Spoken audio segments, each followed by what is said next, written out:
Hello, and welcome to episode 1 of Mish, Mayhem. Mish, Mayhem! The podcast that takes the schoolyard question of, hey, who would win out of my favourite fictional characters, and talks about it as a podcast. I am Chris. Hello, I am Matt, or Wade, or Matt Wade. He goes by many almost the same names.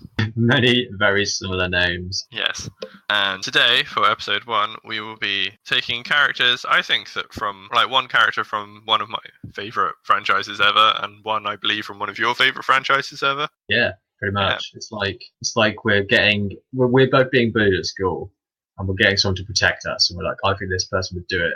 And then it turns out we've been bullying each other, and we're like, well, now we've got to fight to the death. Yes. But not us, our proxies. Absolutely, because why would we fight to the death? That's silly, when we could have surrogate fight to the death. Exactly, and if we get to meet them in person beforehand as well, that's like bonus winning. That would be really cool. And although I haven't necessarily chosen my favourite character from this franchise, in your sort of premise of us using people to protect us, this character would definitely be better at protecting me and not harvesting myself. Oh no, I accidentally summoned someone evil to protect me. All they did was use me. Yes, so without beating around the bush anymore, for episode 1 we are going to see who would win a fight between Sub-Zero from Mortal Kombat and Link from Zelda. Link, definitely not Zelda. What are you? For all the people who are absolute Nintendo noob, Link is the guy in green and not the princess. In Breath of the Wild he's in blue. That is true, he is in blue. Doesn't he get the green suit at the end? I mean, you get various different clothes throughout, to be honest. There could be loads of different colours. In fact, you can go to a dye shop and you can dye your clothes different colours. Oh. I've never done that because you have to dye the whole suit you're wearing at once, the same colour. Yeah. So you can mix and match like trousers and stuff, but you'd have to then go and dye a different suit a different colour. I just never got round to it because I was like, I don't know what colour combinations would look good and I can't plan it all in one go. I just never bothered. There's probably some YouTube Link fashion show. I mean, if there is, I'm absolutely watching that immediately after this. Okay, well, I bet there is, and we'll have a look after. Right, so now you know who our fighters are. I'm just going to say roughly what we'll be doing. We're going to go through each one of our fighters one by one and just go through what kind of abilities and weapons and all that they have available to them. And then after that, we're going to randomly determine through the Die of death where they're going to fight, because I think it's better if we don't know. And then we're going to decide by a reasonable conversation. And if you don't agree with us, that's tough. You're not here. Not yet. No, not yet. Special guest, random person from the internet. I think you just love random person from internet, isn't You're like Guy from Crowd in what's it called? No, Decline of Video Gaming. Probably. Guy from Crowd. I don't remember that. To be honest, Decline of Video Gaming, I mean, there are many memorable bits that I do remember, but it's mostly just, oh my god, I'm on fire. Anyway, that's a massively old but brilliant Flash cartoon. For those of you who don't know what Flash cartoons are, you're probably younger than Shrek. Do you think Shrek was the decline of Flash cartoons? I don't know, but one of the people at work is younger than Shrek, and it's just an age reference I use for someone who's young. Okay. Not very young. Right. Sorry, I was going to begin. You wanted me to begin. Right. Yeah. On my side, defending me from great bullies, whatever, that's not necessarily the canon, but we'll go with it, is Link. We're going with a essentially post-game Breath of the Wild Link. He's not going to be in any special clothes. He'll be in his normal champion's clothes because they're the ones that everyone sees. So unfortunately, he doesn't get any special bonuses for anything like that. Yeah, it'd be a real sort of dick move if he had like ice-resistant clothing. I mean, he gets cold-resistant clothing. That's different from ice. Sure, but even so, I feel like that would be an unfair advantage in this fight. Yeah, no, he's just going for his run-of-the-mill classic blue clothes, which no one said ever because he's normally wearing green, but they're blue in this. They're quite nice. I'd wear them if I looked good in them, which I wouldn't. Anyway, as we all know, Link is a well-regarded swordsman. I believe in the canon he was the defending champion knight of Princess Zelda. Whereas in other renditions of himself, he has been such things such as a small child who learns to be good with a sword. This guy, you can actually imagine that he is good with a sword. You don't get to be a princess's knight without being good with a sword. And without being a really good person as well. Point it out, he's a good person. So he's both a good guy and strong with a sword. Yeah. Sort of typical knight qualities, really. Yeah, he's a standard knight. He has his horse, as with all knights. There are actually a bunch of different horses you can get throughout the game So we're just going to say he rides a generic horse because there are a couple of special ones, but realistically, everyone just wants a Pona, don't they? Because that's the old classic one. Yeah. I can't remember if you can actually get a Pona. No, well, not specifically, I believe, but you can name all the horses, can't you? So you can just name it a Pona. Any of them can be a Pona. Every horse is a Pona. Yeah. You're a Pona too, and you're a Pona glue. Classic.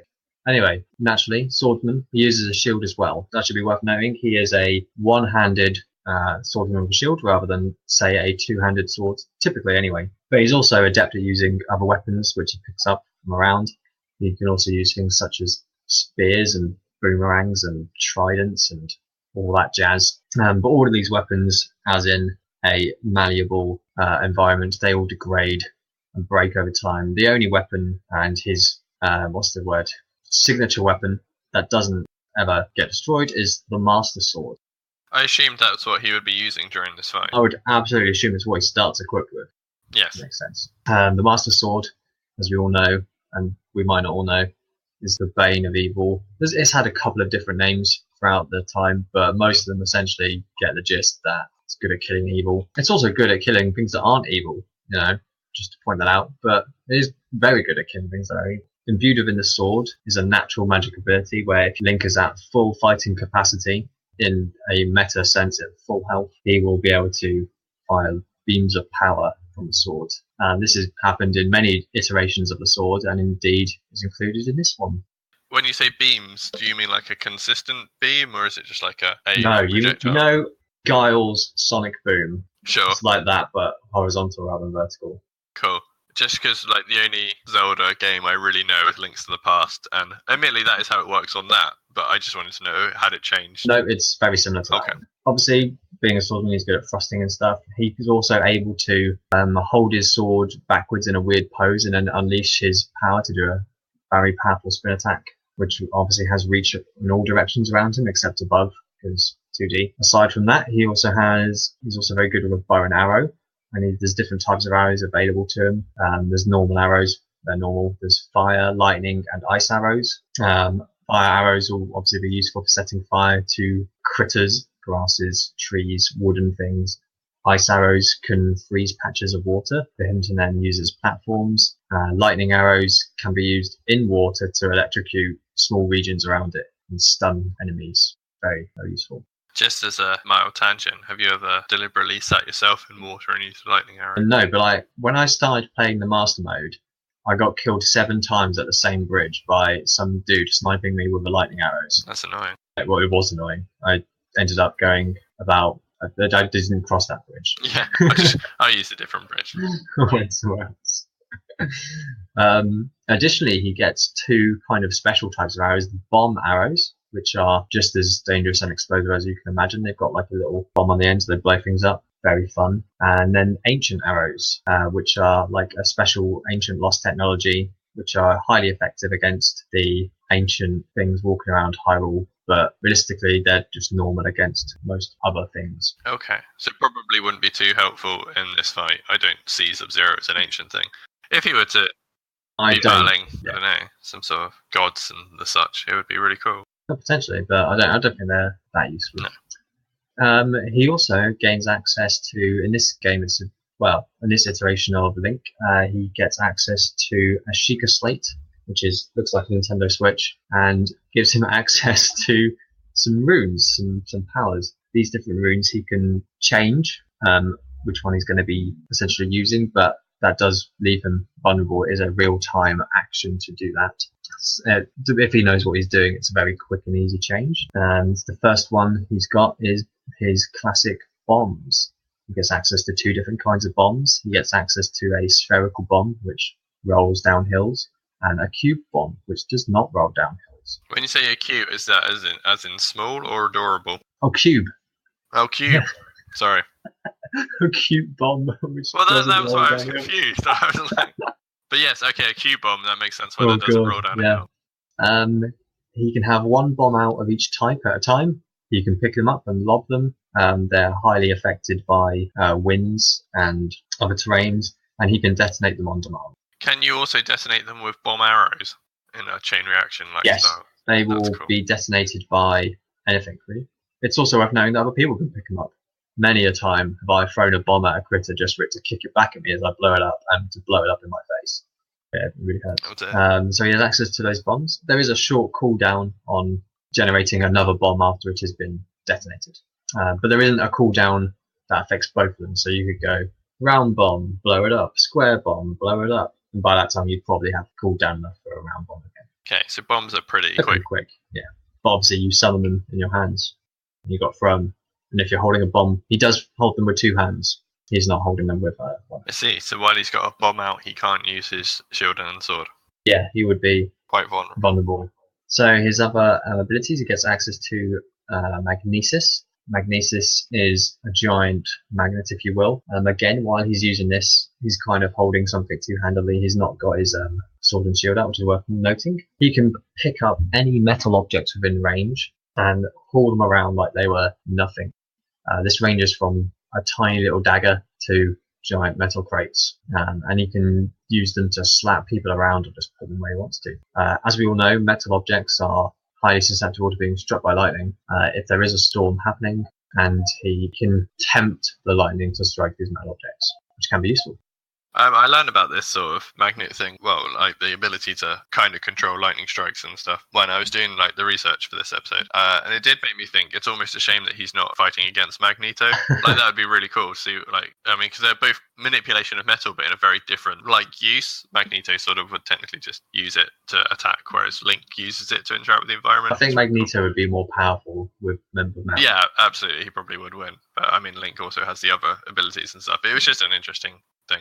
Anyway, tangent. Okay, so next one he has is cryonicis. I think it's called cryonicis, it might be cryosis. With this, he has the ability to freeze water, like small pools and waterfalls and stuff. And it not only freezes it, but when it freezes it, it makes like a big pillar of ice for Link to be able to climb upon. This way, he can travel across lakes, waterfalls, even because it will come out the side quite easily without having to swim. You can have up to 3 pillars at once. He can also use it to destroy his own pillars and certain enemy generated ice as well. But not all ice. There's like some ice which is up a mountain, which he can't do. He has to melt that. But there's certain ice that's thrown at him by certain enemies which he can. So he can destroy enemy ice, but not scenery ice. I think almost it's like magically generated ice. Because the ice up like the mountains is natural ice, if you will. So he can destroy magic ice. Yeah, I think that's a reasonable assumption. So, for the purposes of this, it is fair to say he could stop Sub-Zero's attacks with it. Yeah, if he had a good enough aim. Yeah. Because it does require some aiming. So that's cryonicis. Next, he has stasis, which is probably going to be one of the bigger talking points. Stasis, he can freeze objects. They'll be frozen for a certain amount of time. During this time, he can attack them as much as he wants, and all that momentum is stored into the object. He can either wait for the timer to run out, and then the object will fly off with whatever momentum it has, or you can release it manually. This could be used to great fun, like to freeze a boulder, smash the boulder a lot, blow it up a bit, jump on the boulder, and then get launched across the terrain. I've never managed to successfully do that, by the way. Oh, I have seen several videos of things like that on YouTube. Pretty cool. Worth noting, all of these runes, well, not all of them, but most of them can get upgraded. And when the stasis rune gets upgraded, he's able to freeze enemies in place as well for short periods of time. The smaller enemies get frozen for much longer. The bigger, more powerful enemies are more like I've read it as 1.5 seconds. It's not as long as you think it is. Yeah, we established for this fight we would count Sub-Zero as the strongest possible enemy that can be affected, because some of the bosses can't. So yes, he would be frozen for 1.5 seconds by the stasis. And then that stasis has a fairly considerable cooldown on it. I mean, it's not like minutes, but it's long enough that you're not just going to be able to spam it on someone. Sure. With the upgraded power for the bombs, they're just more powerful, and Magnesis might have a slightly longer range, but honestly, I'm not sure it does. He also has a camera, so he can take selfies. Very important. That is technically one of his runes. Sure. If he has the DLC, I'm not sure if he does or not. I'm not sure if he does or not. He gets access to a motorbike horse.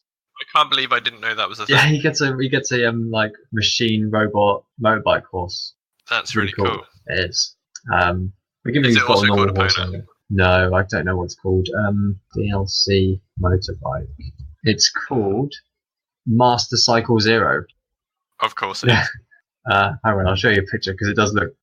This will do. This is a good enough picture. It looks like this. I mean, that is really cool. It's pretty cool. Right. I mean, certainly, I feel like that's how you should arrive to the fight. Like, can you use it much in battle? Same with the horses, actually. So do they have much of a combat effect, or are they just for getting around? No, you can ride around on them and you can attack off of them. You can either shoot arrows off them. You can use swords off them. If you're using something like a pike or a big long weapon like a halberd or something, then that is extra effective off of horseback as well. And it's harder for critters to hit you, but equally it's harder for you to steer the bike/horse if you're fighting. So what else have we got? That's his rooms. Because this is a post-dungeon, I've gone around the world and saved everyone, I think. He also has access to the 4 champion abilities, which you get from releasing the champion spirits from their capturedness. You get from questing. Quest abilities for questing. You get from questing. So these are Mipha's Grace, Daruk's Protection, Rivali's Gale, and Urbosa's Fury. I can words. Mipha's Grace. This one is a passive ability. It just means when Link gets knocked out for the first time, he gets fully regenerated on full health. And these all have pretty long regen times. They're not the kind of stuff that you would get during a single fight again. See, that's a really powerful ability, though. It does essentially mean that he'll have to be beaten twice. Yes, it does. It's pretty useful. But it's important to know that let's pretend you get killed by getting knocked down a mountain, right? It's not where your body ends up. Let's pretend your first hit of you rolling down the mountain, you get killed. You regenerate and then carry on rolling down the mountain. I see. It's literally an instant you have health again, but it doesn't change anything else. So, I mean, if he was to die mid-tack, he would wake up being hurt, or so to speak. Yes. Okay. It's an important caveat. Mm-hmm. Next he has Daruk's Protection. This one is like a shield that when he's focused on an enemy for parrying and all that malarkey, he'll have a visible red barrier in front of him, and if any strikes that hit that, and this includes things from the terrain like lightning as well, will be dispersed, and that will happen 3 times before it is used. You have Rivali's Gale. On this one, Link will crouch to the ground, charge for a bit, and then he'll soar up into the air to get a better view of things. This will also help him allow him to use his paraglider, which I'll get onto shortly. And then Urbosa's Fury, you know how I mentioned the charge-up attack with his sword? If he does that, it also just summons lightning from the sky and swabs everything, and it's disgusting. Can you combine that with his magnet thing to do like a... No. Oh, okay. No. But it does take a reasonable amount of time to charge. I want to say, off the top of my head, 2 seconds. Okay. Off the top of my head. Something like that. Maybe 2.5. Something like that. So finally, he has access to a wealth of ingredients lying around the world of Hyrule, which he can cook into disgusting, dubious food or into delicious, tasty food and elixirs used for gaining advantages. Most of the time, let's pretend that you're not overzealous chef. You're only going to cook. He's only going to have things cooked, prepared, if he knows what he's going to do. Because that's what I do. I don't have time to cook things. Cooking takes so long. For the record, I cook a lot at home. I mean, in games, I don't have time for cooking. I can cook for hours at home, but 10-minute video game cooking. No, it takes so long. Well, it's like, who would want to, if you tidy up the house, right? And you're like, I can do it, I've got time for it, but you'd want to do that in a game, would you? I mean, some people do. There are tidying simulators. There's that Visceral cleanup game. That looks quite fun, actually. Sure, well, that is a prime example. But that's not tidying like a house and dusting, is it? That's cleaning up like an alien attack where everyone's been killed and slaughtered. But just interestingly, I was actually having this conversation with my sister-in-law recently, and she was saying she would absolutely love a tidying simulator. She would rather do that than tidy in real life. I mean, at least you don't get dirty in a tidying simulator. Because I can't remember what it was. Like there was some other we were playing. I think she was playing Detroit Become Human, which is obviously like a interactive media thing, and she was very much doing some medial task on that, and she was like, I really enjoyed just doing medial tasks in video games that I wouldn't actually do in real life. Fair enough. So, I mean, it might be a small market, but I'm sure there is a small market. And I bet you there's people on Breath of the Wild who have just done like a day of, this is my cooking. I'm going to play it for an hour and just do cooking. Probably. There probably are. But anyway, yeah, you can cook foods and stuff. You can eat them during the battle. It's nifty. Can you cook in combat?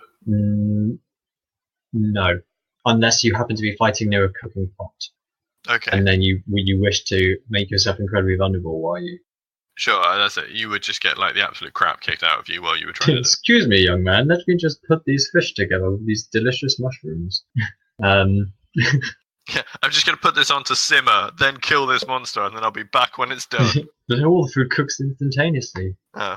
Wait, you don't have time to do something that cooks instantaneously? Shut up. There's a little flashy seed. It bounces around in the pat and sounds healthy. And then you've got to select these same ingredients again to cook the same thing again. Oh, you can't bulk cook. No, that's the thing. I wish it had a repeat cook button. So you could do exactly the same recipe again, just like with no effort. Assuming you had the ingredients. That's what I think it's missing.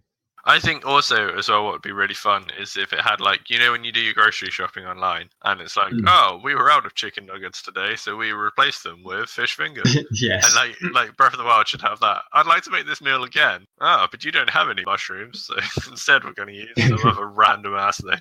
That'd be really fun. That would be quite funny. Do you accept this substitution? No. Good. Yeah, and then finally, Link, he has I don't know, this is kind of meta, but I think it's written down in the notes, and I think it's an important way to decipher how he kind of works. We're not going like super meta on these things. We're not taking like I don't think we're taking actual like damage to health bars and stuff into account. Like on a mathematical No, I don't counting. So. Yeah. But it's how he works. It's a fundamental part of how he works. So he can run, swim, and he can climb pretty much most things, but it uses up the stamina wheel that he has. If he runs out of stamina, he can't really run and he gets a bit out of breath. And it takes a while for the stamina bar to regenerate. And the final thing was his paraglider, which I mentioned with Vivali's Gale. He has a paraglider. He gets it from an old man ghost. Spoilers. Not that I haven't already horrifically spoiled the game. And he can use that to just float around for as long as he really wants. From the paraglider, he can fire arrows and drop bombs. Interesting, if he fires arrows while in the air, he goes into like kind of slow motion. So he gets like bullet time? He gets bullet time, but at the negative cost that he uses considerable more stamina than if he were to just not do it. So he can use a lot of his stamina. Oh, and for some reason, although he can swim, if he's in the water without stamina, he drowns. That makes sense. If you get tired swimming, you would drown. Yeah, you absolutely would. So very often, if you're paragliding above water and then you go into arrow time and then you forget that you run out of stamina, you plop into the water below and then that's you lost some health because you drown. Damn. And then you'd regenerate underwater and drown again, and it'd be awful. No, you'd get teleported by the mysterious powers that be onto the last place that's closest to where you were. The Halo Guardians. The Halo Guardians, yeah. But that is a summary of Link.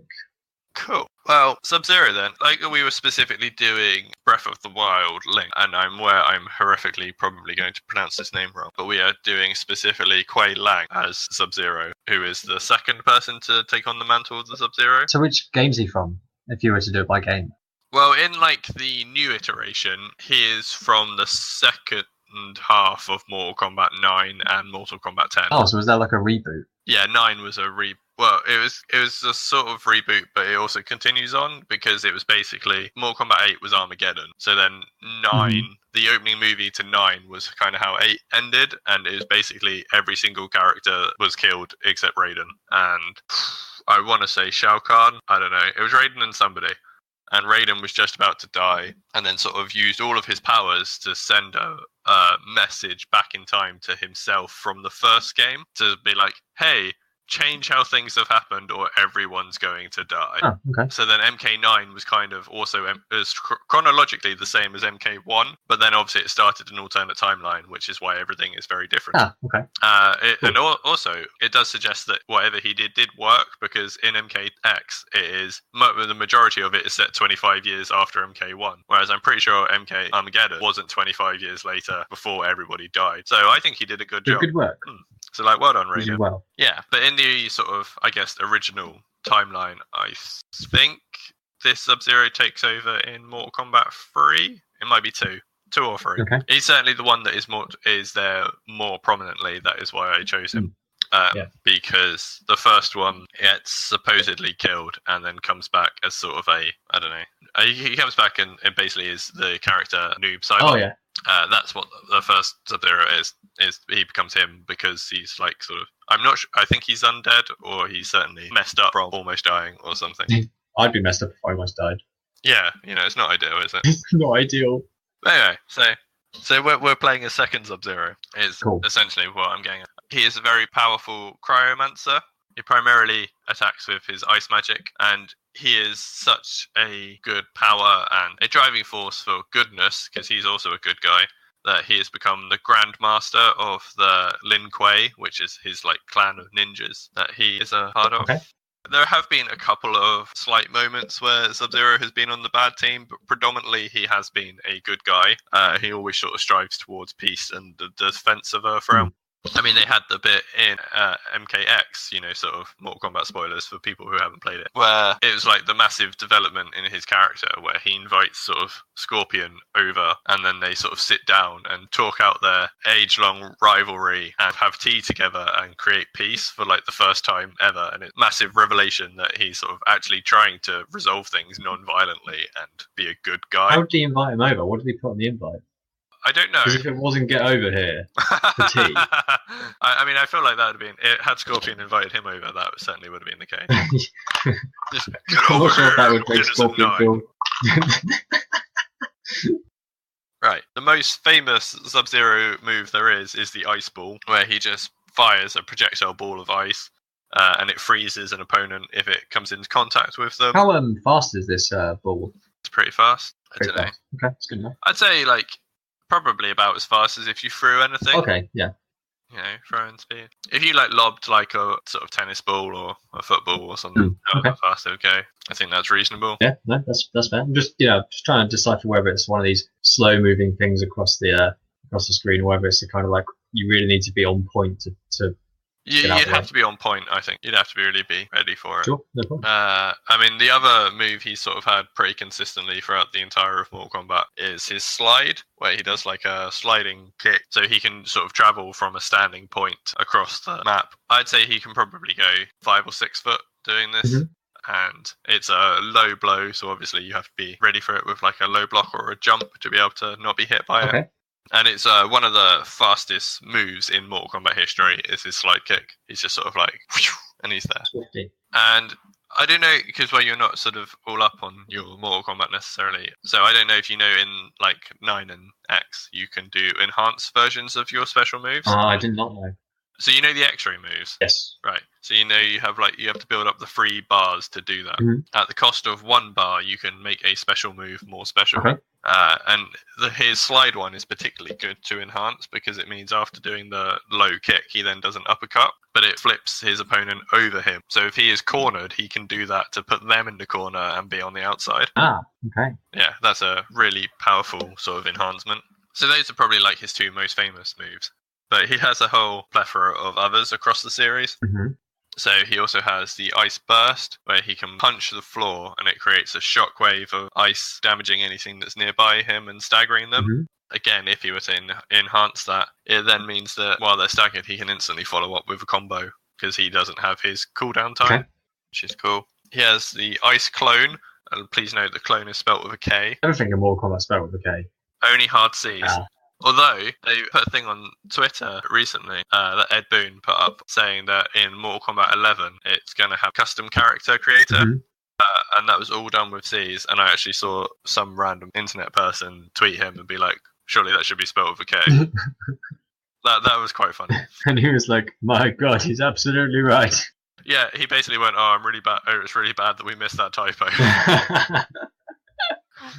I mean, I don't know if it will be changed to K's in the actual game or not, but we can all hope. It should be. Absolutely should be. Yes. But yeah, so it's Ice Clone, where he creates a likeness of himself and jumps back, puts the clone in front of him. And then if his opponent touches the clone, they get frozen. So it's like a good thing to do. When your opponent has you pinned, you can quickly put it out, and then while they're attacking, they instantly get frozen. How similar? Does it look like the same as him, or does it look like it's obviously made of ice? It is obviously made of ice. It looks like an ice sculpture of him. Okay, yeah. So, I mean, it is clearly made of ice, but it's more of the point if you are doing it sort of whilst they're mid-combo, if you can get it out, which is hard to do, but if you can. Or alternatively, you can just make an ice clone and then throw it at them as a projectile. Okay.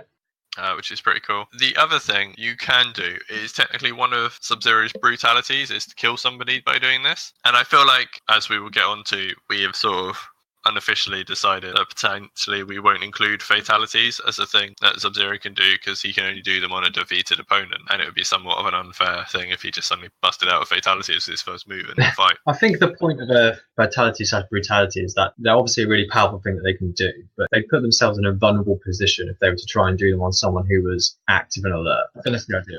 Well, no, this is the thing, because brutalities can only be done while your opponent is still alive. They are mid-combat finishing moves. Oh, so if you finish them with a certain move. Okay. Yes. Sure. Yeah, there are a lot of various requirements for each one. But one of Sub-Zero's brutalities is actually by making the ice clone and then using his ice burst to smash the clone and impale his opponent with many shards of ice. Okay. So, although we don't necessarily need to count that as a killing move, I think it's worth including the fact that he can break his clones into projectile shards of ice. Sure.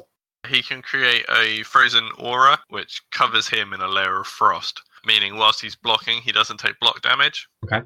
So that's a good defensive move. He's got a barrier of frost to where he creates a wall of ice in front of him. And then again, anyone who touches that gets frozen. Again, it's more of like a defensive thing. He can freeze the ground, which makes the ground slippery, which causes his target to slip and be unable to move properly or attack, which allows him to beat them up. And those are sort of like his main moves he's had over the series. Sweet.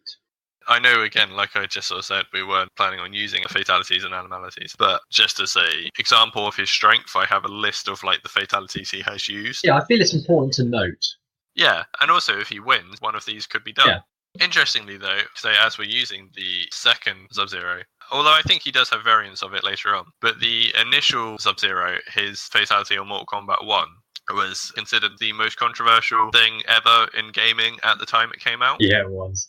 And it's basically the reason that games now have age ratings on them is because of Sub-Zero's fatality in Mortal Kombat 1. Good work, Mortal Kombat. We have lots of old things to thank old games for. Right, so here's a list of all the fatalities this Sub-Zero has ever used in any Mortal Kombat games. So he's uppercutted a person so hard the top half of their body explodes. That's pretty powerful. Yeah, it's absolutely ridiculous. He's used his ice ball as an explosive. Okay. Which I think is ludicrous. He's managed to breathe ice on them, causing them to shatter. Yeah. He's frozen opponent, then ripped them in half. Oh, lovely. He's uppercutted someone and then created a spike of ice for them to land on. All right, yeah. He's managed to uppercut someone's head off. Ah, there you go. And then here's the variant on the MK1 fatality, but he's ripped someone's head off with their spine still attached. He's managed to grab someone's spine and then from his hold on their spine, pull their whole skeleton out of their skin, I guess. That's more impressive than anything else. Yeah, it is. I know. But he didn't break a single bone doing it. It's just mad. I think really that's an art. That's finesse. Like, if I have to die horrifically, I hope it's like via that. You'd like to imagine it'd be over pretty quickly if that happened. Probably, yeah. Well, I imagine the initial him sticking his hand in my back and tugging on my spine probably would hurt a lot and wouldn't instantly kill me. But I imagine on the rip, yeah, you'd pretty instantly go. Oh, man. I mean, maybe for another time, but that sounds like a potential fun bonus thing. It's just what Mortal Kombat fatality do you want to be killed by? He stamped on someone's head hard enough to pop it. Oh my. Skulls are pretty strong. Like I say, I just think it's worth noting the fatalities because it shows just how strong a chap he is. He's managed to freeze an opponent to the floor and then pull up from the waist and just sort of tear them in half. He really has a thing about removing people from their torsos from their Yeah, he does. Half, doesn't he? I'm sure in Mortal Kombat 9 and X, he had a big thing on breaking spines. Spines is very much his thing. In fact, his next one is he grabs someone's spine and pulls down so hard that their skull comes out with the spine. So, like, from pulling their back, he pulls their skull down and out of their body. And then he beats them to death with their skull while it's attached to their spine. I mean, I'd like to think they were already dead. Probably, but, you know, it's Mortal Kombat, so maybe not. There's one, he's just created a bed of spikes and pushed them onto it. That seems like that's like a Sub-Zero who's like a bit tired, wants to go to bed early. He's like, I'm not doing any effort today. Yeah. I do believe once he pushed them onto it, he then jumped on them. So they really sort of went through all the icy spikes. And then finally, back to the spines, his MKX one is he freezes their insides and then snaps their spine in half. Lovely. And then I'm pretty sure animalities aren't considered canon other than Liu Kang's and Nightwolf's. But in MK3, his animality was he turned into a bear and just ate them. Was it a polar bear? I believe it was, yes. If it wasn't, I would have slapped whoever made him not a polar bear. So, speaking of being upset by animalities, so the most famous confusion of animalities is what do you think Scorpion turns into for his animality? Well, I mean, it's obviously not going to be a scorpion, is it? It isn't, and you know why? It's because Shiva turns into a scorpion. What does a scorpion turn into? Scorpion turns into a penguin. That doesn't even relate. I know, right? He turns into a penguin that lays an egg that explodes on them. Mortal Kombat, what were you thinking? People think that is perhaps the worst animality, possibly just because of Scorpion's massive popularity and then having a really weird, comical... You know, like, I think different characters could have got away with, like, a comedy one and it would have been fine, but Scorpion's sort of so badass that it seems weird. Yeah. It is also potentially worth mentioning that this Sub-Zero has the Dragon Amulet, which just sort of vastly improves his skills and makes his magic stronger. I believe in canon he has that item. Okay. So he's quite a formidable opponent. I believe I missed something out that's kind of important for Link. If he does a perfect dodge from someone, he essentially gets like an attack of opportunity where it slows down time and he gets like to do a flurry of blows on them. That's cool. And equally can get a perfect parry with his shield as well. If he perfectly parries, a physical attack, they'll be not stunned, but vulnerable because they're in a recovery stance, if you will. And it can even be used to deflect incoming laser beams. That's cool. From Guardians. I remembered that when you were talking about things, I was like, that's probably kind of important. So on a similar note, actually, to parrying, again, I talked about the build-up bars. I can't remember what they're called. You build it up for either landing powerful attacks or for being hit is the things that build it up. So although you can spend the 1 bar to enhance a ability, you can spend 2 bars to instantly break an opponent's combo and move them away so you can then start attacking.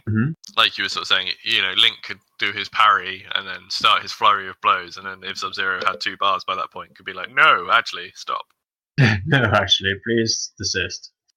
Yeah. Actually, I'd rather you didn't do that. Gent combat. Interestingly, a thing we should mention, as obviously Link is a skilled swordsman, Sub-Zero is also a skilled swordsman, because using his cryomancy, he has over the series made both swords and war hammers out of ice. Like the swords he can do sort of lots of cool combos with, and the hammer is basically just big damage, big slow damage. His sword he can even do impalement with, so he can just sort of leave it impaled in somebody to cause them just to consistently bleed out and lose health. Okay. But obviously if he does that, he can't use the sword anymore. Which seems silly, really, because you think he'd just make another one, but in game mechanics, he can't use the sword anymore. Good.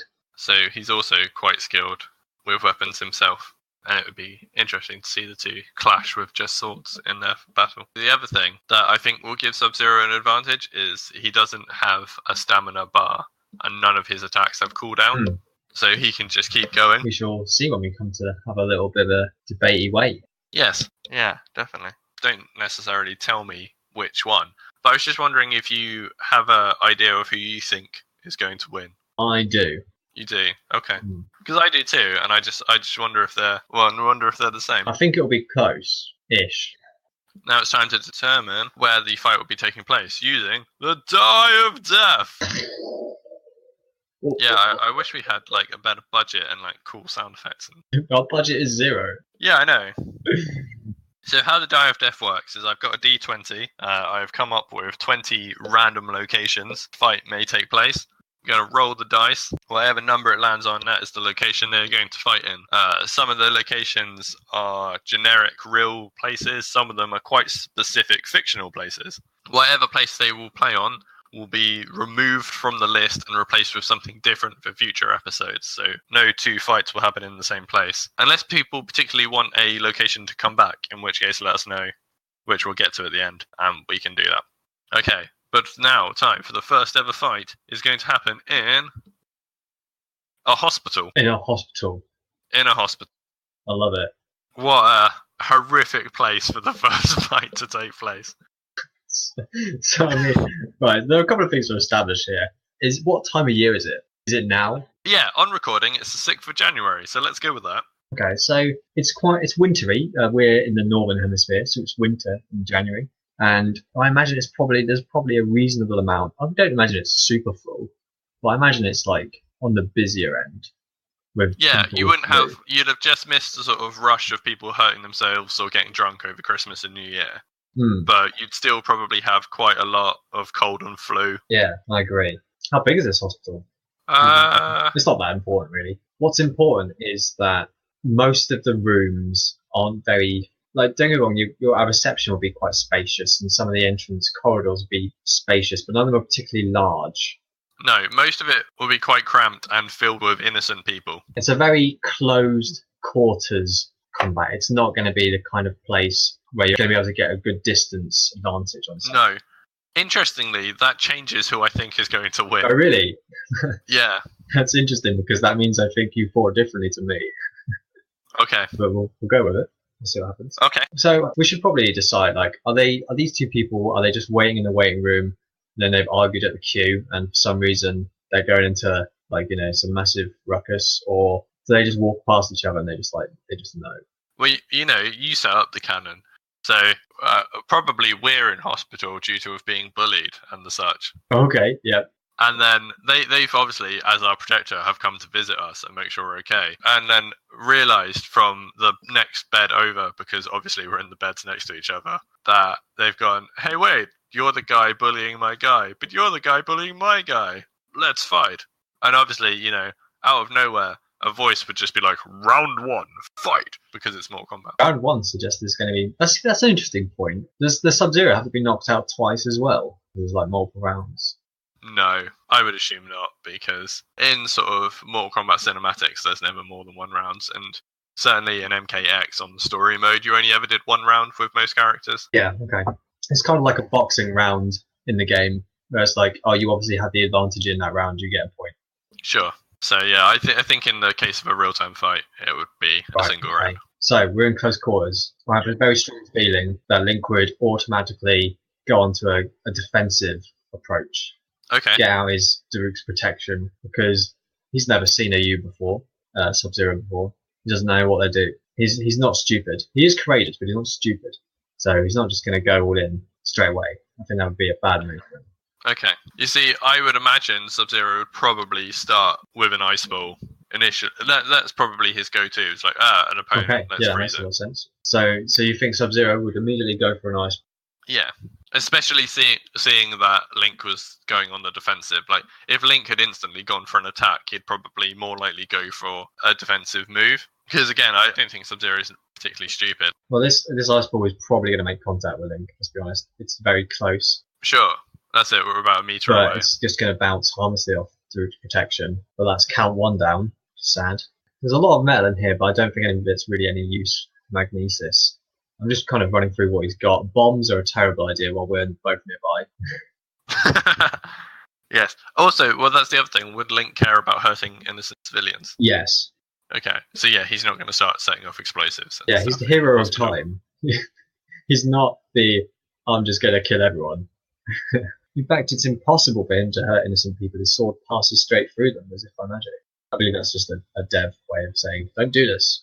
Oh, absolutely. Yeah, that's just because it's Nintendo and you can't just go up hacking. Can you imagine, like, this is a complete side note, like a Legend of Zelda Fallout where you could just hurt anyone? It'd be pretty fun. Oh, pretty cool, wouldn't it? There's probably a mod somewhere so you can play Fallout with the Master Sword. Anyway, Link, I imagine, will try and back up and get out of this room, because this room is not going to prove advantageous at all. Would probably, I mean, he's pretty good at running.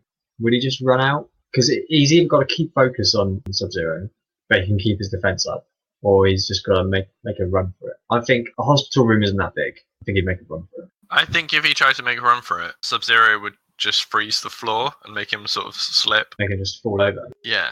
Yeah, so I imagine that he'd probably go to make a swift exit, and you think he's going to be slipped up. That's reasonable. Like, how successful is this slipping up, do you think? I think he'll still get out the door, but maybe on his arse.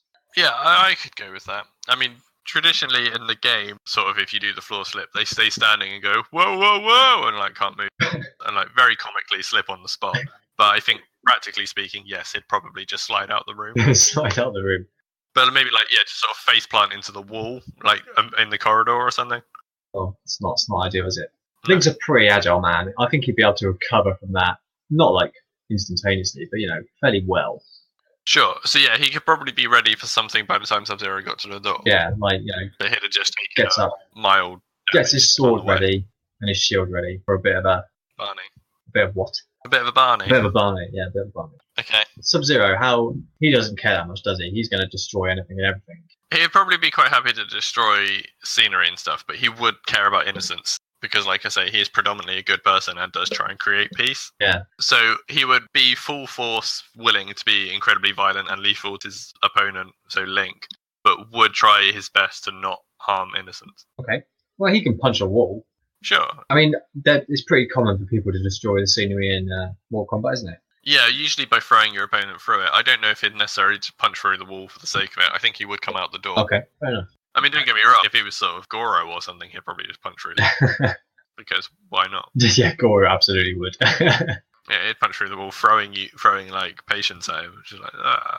It's just you know how like General Grievous uses 4 lightsabers. You just use 4 patience. Yeah, no, I'd absolutely believe he would. Because why not? And especially if Link was trying to not hurt people, that would be a very effective technique. So I think Linky Boy, he's going to try and get you with some he try. I say you, but you're not Sub-Zero. We're both in bed. We are both in bed. I mean, I'm in bed literally in real life. I am not literally in bed, but I am only 2 foot from it. Sure, it's just because my bedroom's the quietest room in my house. It's just because I'm actually probably my spare room. I should have gone there. I'm in the only room. I mean, I'm not. I don't only have 1 room. But yeah, go for some couple of basic sword attacks and stuff. I don't know how well they'd hit. You'd probably get a couple of hits in. Yeah, I think that's fair to say. But I think then seeing like the whole sword and shield thing and having been potentially cut a little bit, I think he'd realise that he's not going to be able to go in with like fists and stuff. So I reckon at this point he'd create his own sword, sort of do sword combat. Okay. And then go into sword-to-sword combat because that has a better chance of survival. Yeah, that's fair. It is also, as you were sort of saying, when Link uses his various abilities and stuff, it removes his hands and the such. Sub-Zero can use all of his abilities while still holding a sword. Oh, that's good for him. It is good for him. So how good is Sub-Zero with a sword? I mean, pretty good. I would say he's ultimately a ninja, isn't he? And they're all quite well trained with their various weapons and stuff.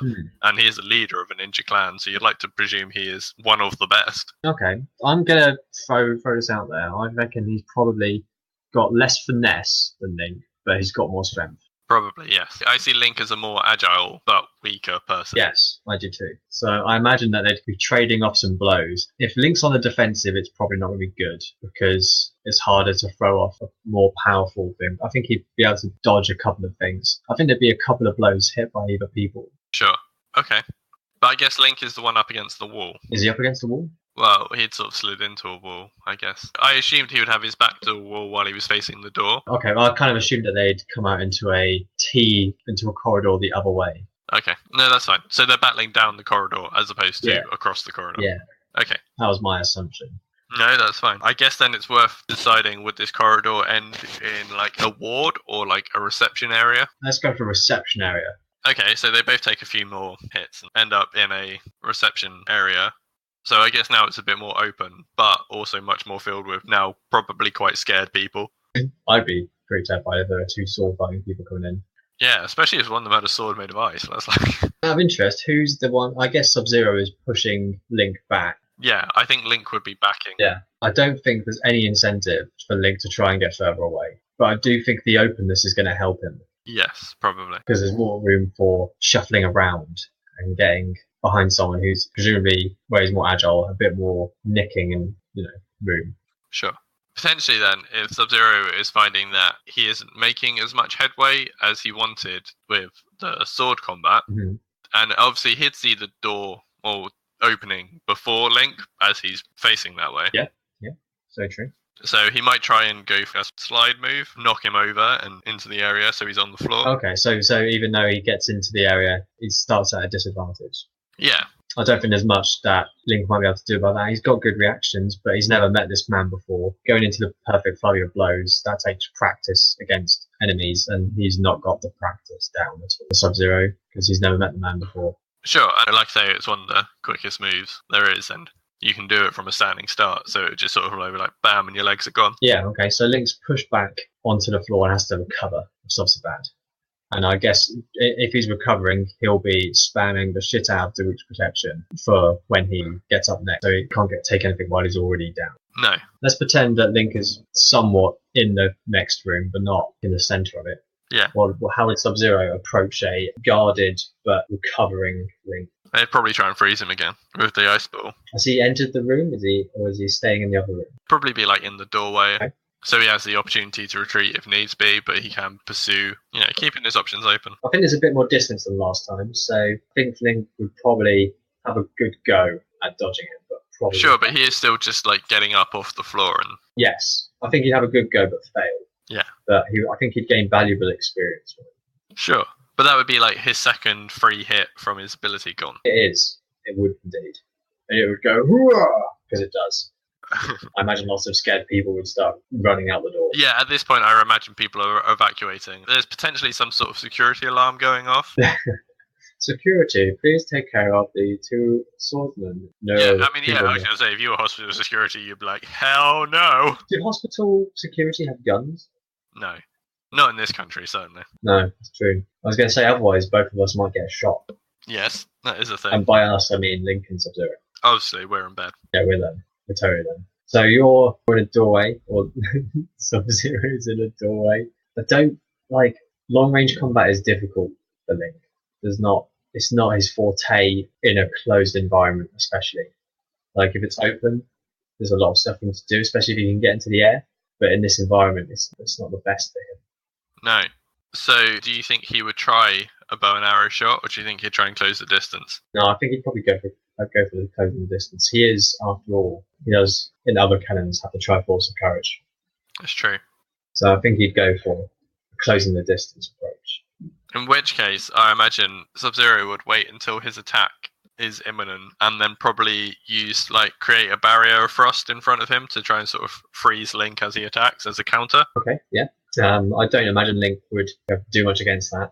No. To start with, he certainly hasn't seen that before. He might be able to prevent it in the future, but not this time. No. So then Link would be frozen, and thus Sub-Zero would hit him with some sort of reasonable sword-based combo. Good for massive damage. Yeah. Or, no, I was going to say, or potentially he'd impale him, but I don't think he would, because I think the sword would be more useful fighting another swordsman than the impalement.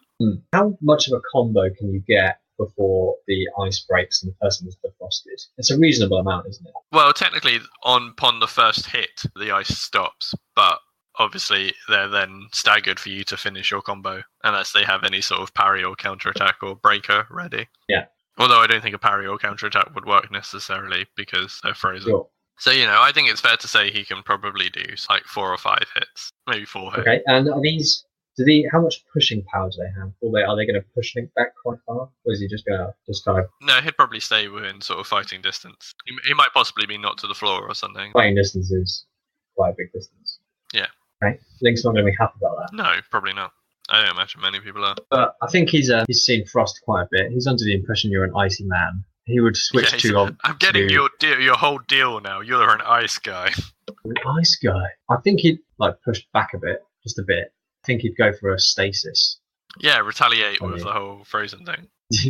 You freeze me in ice, I'll freeze you in time. Because I imagine this would largely be what this fight would boil down to. What's easier to hit with, ice or stasis? So he'd probably go for that.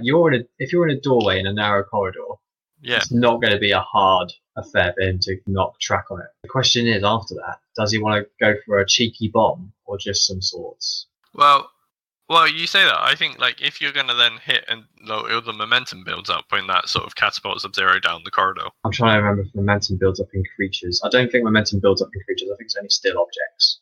Oh, okay. Which is a shame. But even so, it will do a reasonable amount of damage. Yeah, so you can use that to gain the correct grounding, get a couple of hits in. I don't think he'll go for a bomb, because if he blows up the hospital, that's not good. But anyway, yeah, absolutely. I don't think bombs are applicable. And he's probably going to go back on guard and retreat into the more open area during Sub-Zero's recovery, because it's probably in a more advantageous position for him to be in. Sure. Well, I guess then it would be Sub-Zero would probably just try and ice ball him again, because as long as that's sort of his best thing while people have range is to try and freeze them and then close the gap and attack. Yeah, that makes a lot of sense. I think Link would have got enough distance to be able to dodge this ball, but I don't think it'll be a perfect dodge. I don't think he's got that down yet. Okay, so do you think in his dodge, so although he doesn't go frozen, like would his dodge be enough time for Sub-Zero to close the gap between them? Yeah, he's just doing like a side hop dodge. So then he'd probably start going in with his sword again. We're back to swordsman finesse again. Sub-Zero's on the attack to start, so it's kind of a 50-50 where it goes, isn't it? We're a bit more open. I think that both parties are probably going to take a couple of hits. But I think maybe this time Sub-Zero might come out better because Link was less ready for him. Like last time it was prepared. And like you say, I think Sub-Zero would just overpower him eventually. Yeah, okay. I feel it's reasonable to say that Sub-Zero might even get a fairly decent hit in that would knock Link back and you'd see a weird blue halo fly around him. Okay, so you think like he's had a health bar down now? I think he probably would have had a health bar down, yeah. Sure, I mean Sub-Zero's probably not all that handy. He's probably been hit by a sword a few times. And obviously he's recovering. He's going to spam that Daruk's protection again to save himself from whatever Sub-Zero comes with next. I feel like he might try and, just because he hasn't done one, he's probably starting to realise that Link's sort of wising up to a lot of his moves. So he'd probably try and do something he hasn't done yet. Okay. So he might do like Ice Burst while Link recovering. He punches the floor basically and sends like a shockwave of ice out. Okay. This will obviously hit my lovely barrier shield. And and then that red veneer around Link is gone. Also, the fact that hasn't worked would probably give Link an opportunity to go in for an attack. Okay, does it take quite a while is it quite a slow charging or recovering ability? It's got a bit of a recover to it, maybe like half a second or something. Like not a long one, but enough that Link could probably start something. Okay, yeah, so he'd be able to leap in and this time go on the offensive. That's it. So yeah, Sub-Zero wouldn't necessarily be hit instantly, but would have to take the defensive, which would be a interesting change of pace for this fight, I think. Link on the offensive with a sword is going to be in a better position than on the defensive. I think he'd have, whereas on the defensive, because I imagine Link's probably a better swordsman all round, but obviously weaker, it would be more like 60-40 to Sub-Zero if he's on the offensive. I think if Link's on the offensive, it might be more like 70-30. Sure. But I think knowing that he was on the defensive, Sub-Zero could use his frozen aura to negate his block damage. Absolutely. So he would certainly reduce the damage that Link would do to him. Okay, yeah. Link's way too close to try and unfreeze that freeze if you're covered in invisible freeze. Yeah. Because it's just not gonna be good in combat. Paralysis is not a combat rune, it's a utility rune for the most part. I would say also, by this point, Sub-Zero has probably done enough hits, taken enough damage to have built up some of his bars. Absolutely, yeah. He hasn't used any enhanced abilities, and thus would be able to just use a breaker by spending 2 of them. Okay. Just to instantly cancel Link's combo, and then once again take the offensive. Okay, so he uses a breaker, so expends some of his things. So no X-ray move for Sub-Zero in upcoming time, but he manages to break Link's offensive and gets on the offensive himself. Sure, which I feel like, as he's probably towards the end of his life, a worthwhile endeavour. Yeah, and as we've discussed before, he's a bit stronger. He's going to do some decent damage to Link, but Link is no longer... Link, I think, has got a decent amount of experience of sword fighting you. I think he might be able to get in a good parry with his shield just once, which would leave Sub-Zero staggered for a bit, and he can get in another quick flurry of blows. But I think he's going to be running... That would probably put him at a stamina outage. Okay, so what can he do when his stamina is out? Can he still fight at all? He can walk/run, but it's not a fast run. He can... I'm not sure if you can swing a sword. Honestly, I can't remember. It's been a while since I played it. But I'm going to say that it's mostly just no. I think you can still block, but it's really ineffective. Sure. So would he then try and escape, or would he try and hold his ground and block until his stamina comes back? Probably. Well, the thing is, if he tries to escape, it's going to put him in a compromising position. You're not staggered yourself. The most effective move for him would be to try and hold his ground. Okay, so Sub-Zero would probably again try and freeze him with an ice ball. I don't think there's anything Link would be able to do about that. Oh, really? You see, I even had a counter ready, but that's fine if I... I mean, he's out of stamina at this point. I don't think there's much he's going to be able to do about that. Cool. Well, I think maybe potentially then, being that his opponent is more tired, this would be the point that Sub-Zero would just impale him with the sword. Okay. Just to do like the constant bleed damage, and then would just sort of lay into him with punching and kicking combos. Okay. It's a bit of a combo. It would probably knock Link back. He'd probably be flashing red, and he's got a sword stuck for him. Yeah.